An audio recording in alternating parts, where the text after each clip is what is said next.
Hundreds of people will gather in the tiny town of Sutherland Springs, Texas, on Sunday to worship with surviving members of a local church where a shooting rampage left more than 24 people dead. Members of the First Baptist Church will hold a church service for the first time since a gunman opened fire inside the small church a week earlier in the worst mass shooting in Texas history. Initial plans called for gathering at a community center could house a few dozen people. But when organizers realized about 500 people were planning to attend, the service was moved outside to a baseball park. Church representatives also plan to eventually open a public memorial inside the church, where 26 empty chairs have been placed.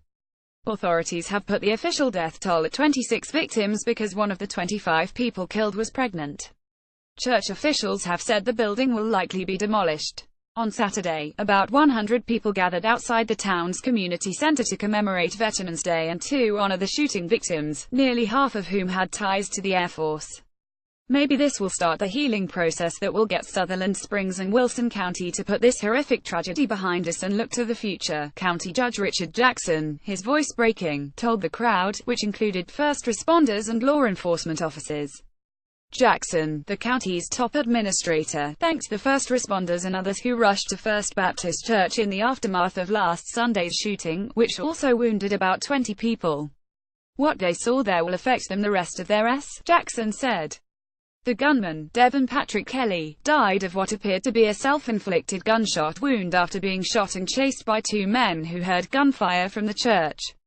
Investigators have said the attack appeared to stem from a domestic dispute involving Kelly and his mother-in-law, who sometimes attended services at the church but wasn't there the day of the shooting. Kelly had a history of domestic violence. He was given a bad conduct discharge from the Air Force after pleading guilty to assaulting his first wife and stepson. Sutherland Springs is about 30 miles 48 kilometers southeast of San Antonio and not far from several military posts, including Lackland Air Force Base. The Air Force's Chief of Staff, Gen. David Goldfein, said 12 of those killed were either members of the Air Force or had family ties to it. Among them were Scott and Karen Marshall, both 56, who had decided to retire in nearby Lavernia after meeting when they were in the service together more than 30 years ago. On Thursday, a military funeral was held for them at Joint Base San Antonio-Randolph.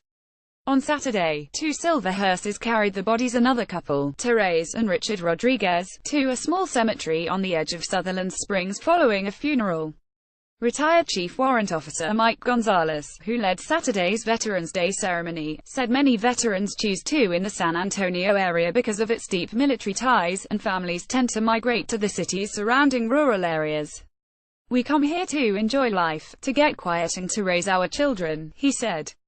We've been to war zones and seen that tragedy firsthand. Never did we think that tragedy would strike here. A study of people also visited a makeshift memorial of crosses adorned with flowers, photographs, red hearts and white, purple and pink balloons. Among them was Jackie Lee, who traveled from San Antonio with several friends.